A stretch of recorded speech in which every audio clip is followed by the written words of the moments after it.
Hola, muy buenos días a todos ustedes. En esta ocasión presentaremos la ponencia Desarrollo de propuestas de mejora al proceso de ensambles de cables coaxiales de una empresa aeroespacial, como parte de las actividades del Sexto Congreso Internacional Interdisciplinario de Energías Renovables, Mantenimiento Industrial, Mecatrónica y Informática. Y en esta ocasión, Javier Portugal Vázquez, Melissa Sandoval Gámez, Ernesto Alonso Lagarda Leiva, Arnulfo Aurelio Naranjo Flores, haremos la siguiente presentación. Todos somos miembros del Instituto Tecnológico de Sonora del Departamento de Ingeniería Industrial. Primeramente, déjenme darles un poquito los antecedentes de esta empresa. En México, el sector empresarial se compone de empresas que se dedican a la manufactura, reparación, ingeniería, diseño y servicios auxiliares de aeronaves de tipo comercial y militar. México ha logrado consolidarse como un líder global en ese sector. Las empresas del sector aeroespacial que interesan en invertir en México lo hacen por las ventajas que el país puede ofrecerles, entre las que podemos mencionar: cuenta con tratados comerciales que les otorga acceso a 43 mercados diferentes, ha adquirido experiencia y nivel de competitividad en otros sectores que han creado una capacidad que puede ser aprovechada por la industria aeroespacial. La empresa bajo estudio se encuentra en el estado de Sonora. Esta ofrece servicios de numerosas industrias que incluye la aeroespacial, la médica, la defensa, la industria y las telecomunicaciones. Fue fundada en 1952 en París, Francia. En la actualidad es una empresa global fabricante de componentes de interconexión. La empresa ofrece productos como son conectores, cables coaxiales, multiplines, antenas, entre otros artículos más. Se encuentra presente en 3 continentes y 13 países, con centros especializados ofreciendo a sus clientes productos de innovación y atención personalizada. Para la empresa, sus clientes es lo más importante y exceder sus expectativas es algo primordial. Esto está plasmado dentro de su marco estratégico, principalmente en la misión y visión de la organización. Adecuándonos al dentro del proceso que vamos a tratar, el área que vamos a nosotros a tratar en esta presentación es el área de cables coaxiales. Esto se debe a que en los últimos, en su historial, ha empezado a presentar problemas dentro de la prueba eléctrica y conductividad. Es uno de los procesos que lo que hace pues es verificar que el producto que se fabrica pues pueda en su momento cumplir con los requerimientos de calidad que se les ofrece al cliente. Básicamente el proceso parte de un despoje, corte y despoje, se hace una preparación, se hace un prensado, se hace una soldadura, por así decir, los procesos comunes. Una vez que los cables se forman, todos los cables pasan a la prueba eléctrica de conductividad, en donde si cumple los requisitos que se han establecido, el producto pasa a inspección final y empaque. Si no, este producto se regresa a retrabajo o en su defecto el producto es desechado como producto inservible. Lo que podemos darnos cuenta que este proceso, si bien es un proceso fácil, bueno, no tan complejo, hay que sí entenderlo, que el proceso es totalmente manufacturado a mano, en donde es totalmente artesanal, hecha por los operadores, ¿no? Lo cual hace un poquito complejo, dado que llegan muchas condiciones de variabilidad del proceso, por las condiciones propias del producto, ¿no? Lo que el siguiente paso, una vez que identificamos el proceso a fabricar, a trabajar y dónde se focalizaba el problema, lo que hicimos es empezar a dimensionar de cuál era el nivel del problema o del área de oportunidad. En ese sentido, se empezaron a generar registros para poder identificar los defectos y las ocurrencias. Lo que pudimos darnos cuenta es que la prueba eléctrica y conductividad era el proceso que más porcentaje de ocurrencias contaba dentro del proceso. Esto nos ubicaba dentro del 48.09, además del derrame de soldadura y la interfase alterada. Eso lo podíamos ver claramente pues en un diagrama de Pareto, tal y como lo mostramos aquí. ¿Sí? Primero, antes de entrar al proceso, vamos definiendo qué significa la prueba eléctrica y conductividad. Como su nombre lo indica, es una prueba que se realiza al cable para conocer su resistencia y si existe conductividad en el mismo. En dicha prueba, el cable llega debidamente ensamblado y solo se realiza la prueba, lo que indica que las operaciones anteriores no se están realizando óptimamente y ocasionando fallas de la misma. Hay que recordar que eso se encuentra al final del proceso. Si hasta ahí llegamos, identificamos que el cable no cumple la condición, pues hagan de cuenta que todo el proceso que se hizo previamente, pues podemos decir que pues se hizo con algún error y se generó un producto que no cumple las condiciones. Como se observó en la tabla y en la figura anterior, con mayor porcentaje de aparición es el problema de la prueba eléctrica, y al ser una de las últimas actividades que realizan en el proceso de ensamble de cables, ocasiona retrabajo o producciones adicionales de cables, dado que mucho producto tendríamos que desecharlo como no conforme. De igual manera, ¿sí? Esto también nos genera una mala atención al cliente, ya que su orden no se le entrega en el tiempo que se acordó, debido a los retrasos que realizan por la falla de la prueba eléctrica y conductividad, traduciéndose para el cliente en una mala imagen por parte de nuestra empresa. Para eso definimos una pregunta de investigación o de definición de un problema, que es cómo vamos a reducir estos defectos que ocasiona la falla de prueba eléctrica y conductividad en el proceso de cables coaxiales. El siguiente fue el definir el objetivo, que fue desarrollar propuestas de mejora al proceso de ensamble de cables coaxiales utilizando la metodología Six Sigma con el fin de reducir los defectos del producto que ocasiona la falla de prueba eléctrica y conductividad. El proceso metodológico que seguimos lo hicimos básicamente en 4 pasos, que la primera es definir las áreas de oportunidad, la segunda es medir las variables críticas del proceso, analizar los datos de las variables críticas del proceso y desarrollar las acciones de mejora del proceso. Primero lo que hicimos fue definir una carta de proyecto para definir con claridad cuál iba a ser el objetivo y la declaración del problema y por supuesto quiénes iban a participar.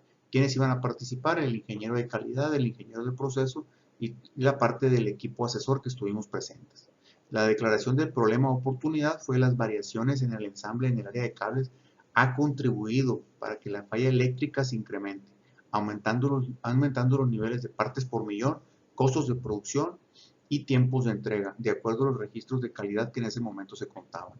La declaración del objetivo es reducir los defectos del proceso de ensamble en el área de cables coaxiales con la finalidad de controlar la falla en la prueba eléctrica en la estación de prueba eléctrica y conductividad. Una vez definido esto, el siguiente paso fue hacer una espina de pescado o un diagrama causa-efecto con el fin de determinar las principales causas que causaban la falla de la prueba eléctrica y conductividad. Utilizamos espina de pescado para determinar las principales causas que las estamos enumerando al final de la siguiente manera. Las primeras que identificamos fue la cantidad de soldadura, las medidas de los despojes, la falta de mantenimiento, el método de soldadura y el tipo de soldadura. Estas están identificadas dentro de la espina de pescado, que todas ellas tienen un efecto importante dentro de la falla en la prueba eléctrica y conductividad. Una vez determinado las principales fallas, que estas se dan a través de trabajos que se hicieron de manera coordinada con todos los que intervienen dentro del proceso, el siguiente paso fue definir las variables del proceso y las variables de salida del proceso. A las variables de X les llamamos las variables del proceso, a las variables Y les llamamos las variables de salida del proceso o resultado. Entonces, es un pequeño resumen de las variables que están identificadas en cada uno de los procesos. Por ejemplo, las cuestiones del proceso, la falta de entrenamiento del operador, la materia prima equivocada, la velocidad de avance en la máquina, la calibración de las máquinas. Las de salida, pues ya tiene que ver con los resultados, que podemos ver despoje en extremos erróneos, protector extremo dañado, conductor extremo dañado y conector dañado, por decir algunas, ¿no? Una vez identificadas estas, el siguiente paso fue identificar dentro del área de preparación del mapeo de cables coaxiales, identificar dónde se encuentran cada una de ellas. Entonces, por ejemplo, si tomamos una parte del proceso, identificamos las variables del proceso e identificamos sus variables de salida. Una vez identificadas cada una de ellas, el siguiente paso fue identificar la matriz causa-efecto de esas variables. Se pusieron en la parte superior las variables de resultado de salida del proceso debidamente cuantificadas y determinado su importancia con respecto a las variables de entrada. Al final se hace un pequeño cruce entre ellas y se evalúa cada una de ellas. Al término de las mismas, identificamos el total y finalmente calculamos el porcentaje correspondiente y el porcentaje acumulado. Nos pudimos dar cuenta que la cantidad de soldadura, la colocación del conector, la materia prima equivocada, la materia de despoje menor o mayor y el método de prensado son los elementos que mayor efecto tienen sobre el proceso, dándonos un 28.33% de la importancia dentro del mismo. La principal de ellas fue la cantidad de soldadura. Una vez que identificamos esto, el siguiente caso fue generar una MEF, un análisis del método de efecto de la falla de la estación de preparación. Esta estación nos resulta como donde se encuentra la mayor cantidad del problema, y en esa en particular identificamos los procesos de soldadura y de corte y despoje, que son las variables que nos acabamos ahorita de darnos cruce, ¿no? Identificamos en dónde encontramos la mayor importancia, y esto que está en rojo, todas estas están dentro del área de la prueba eléctrica. Empezamos a darnos cuenta que son las que mayor importancia tienen dentro del proceso. Una vez que identificamos eso, el siguiente paso fue identificar o generar un historial para poder establecer qué productos o conectores son los que pasan por ese tipo del proceso. Nos hemos encontrado que son los conectores A, B, C, D hasta la P. De esos nos dimos cuenta que los conectores A y B son los que tienen mayor ocurrencia de falla. Desafortunadamente, por cuestiones del proceso, no pudimos correr el proceso, el conector A, debido a que en ese momento no se estaba ejecutando y no se estaba teniendo materia prima. Pero sin embargo, sí pudimos correr el proceso B y podemos identificar algunas áreas importantes de mejora.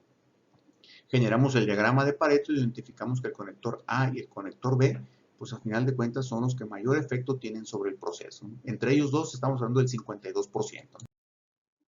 Una vez que identificamos los conectores y darnos cuenta que no podíamos correr el A, corrimos el conector B. Lo primero que hicimos es establecer las variables que habíamos ya previamente definidas. La primera fue la cantidad de soldadura. Lo primero que se hizo fue, de acuerdo a la hoja de trabajo, ¿sí? Se tomó primeramente una muestra de 10 cables a los cuales se les aplicó distintas cantidades de soldadura, dando valores mayores y menores al nominal establecido en la ruta de trabajo, que es de 0.75 pulgadas de soldadura. Y se midieron resultados en los voltajes, en los volts que el cable soportaba para corroborar que pasaría la prueba eléctrica al tener que soportar al menos 10.000 volts. Como se observa en la gráfica, los volts que soportan el cable con las distintas cantidades de soldadura no tienen efecto significativo. Entonces, con la cantidad de soldadura que se le colocó con respecto al voltaje, todas pasaron la prueba, ¿sí? Por lo tanto, definimos lo anterior, indica que la variable cantidad de soldadura queda descartada al encontrarse que no tiene una relación con las variables de salida, que en este caso es que pasen la prueba. Entonces, todas pasaron la prueba independientemente de la cantidad de soldadura. Entonces, la primera, que fue la cantidad de soldadura, no es una variable que afecta directamente, ¿verdad?, a la prueba. Nos fuimos al siguiente, que es las medidas de despoje. Para la realización de este análisis se tomó como referencia el diámetro que se tiene entre el conductor central y la trenza, realizándose modificaciones al despoje del diámetro nominal, que es de 0.82 pulgadas, dando valores mayores y menores, tomándose como resultado los volts que eso soportaban, teniendo que soportar al menos los 1000 volts, tal y como lo habíamos hecho en la cantidad de soldadura. Como se observa en la gráfica, la mayoría de los cables no soportaron la cantidad mínima de volts para pasar la prueba eléctrica. Ustedes pueden verlo en la parte inferior. Todos estos no soportaron la prueba de al menos 1000 volts, lo que indica que el diámetro de separación tiene relación con el voltaje que soportan los cables. Al tener un diámetro menor de separación, los cables soportan menos voltaje. Con lo anterior se comprueba que la variable medida de despoje tiene relación con la variable de salida, que es la falla eléctrica. Los que sí pudieron pasar la prueba, pues estuvieron entre 0.81, 82 y todos los demás diámetros que tenemos acá arriba. Estos sí son los que pasaron la prueba. Los que están acá abajo son los que no pasaron la prueba. Lo que sí nos indica que la medida de despoje sí es una variable que afecta al voltaje, al volts. Bueno, como ya teníamos el voltaje y también ya habíamos descartado la cantidad de soldadura, la medida de despoje se hace a través de dos procesos, prensado y no prensado. Entonces lo que hicimos en este momento pues es definir un pequeño diseño de experimentos para poder ver el efecto que va a tener las medidas de despoje en relación al método de prensado. En este apartado se realizó el diseño de experimentos a efectuarse para el conector tipo B con los factores medida de despoje y método de prensado. La tabla se muestran los factores a considerar, así como los niveles que se otorgarán a cada uno de ellos. 2 niveles a cada factor dentro del diseño de experimentos. Al momento en que tuvimos los resultados, mostramos lo siguiente. Prensado, no prensado, sale mucho mejor en relación a prensado. Y las medidas de despoje de .45 es mucho mejor que en relación que a las medidas de .55. Por lo tanto, la gráfica muestra que el método de no prensado es mejor que el prensado. De igual manera, indica que la medida de .45 es mejor que .55. Por lo tanto, los mejores rendimientos se encuentran en no prensado y despoje de .45. Por lo tanto, nuestro método de trabajo debe ser modificado bajo estas condiciones, dado que éstas sí cumplen las condiciones de pasar la prueba de al menos 1000 volts. Como conclusión a nuestro proceso, después de la ejecución del diseño de experimentos y de todo el proceso de análisis para poder identificar las variables que afectaban directamente a la prueba eléctrica y la interpretación de los resultados que obtuvimos del mismo, se tiene como propuesta de mejora para el proceso de ensambles de cables coaxiales es que se realice un cambio de medida de despoje que se tiene para los cables que llevan el conector tipo B. Recordemos que el A no lo pudimos tratar, reduciéndose de .45 pulgadas para que se obtenga una separación entre el conductor central y la trenza. Con lo anterior se reduce la posibilidad de que existan cortos en el cable y con eso la falla de la prueba eléctrica. Y con esto pues terminamos nuestra presentación. De antemano agradezco a todos ustedes su atención y quedo a sus órdenes para cualquier duda y comentario. Finalmente presentamos las referencias que se utilizaron como parte del proceso de la definición de esta presentación. De antemano, muchísimas gracias a todos ustedes por su atención.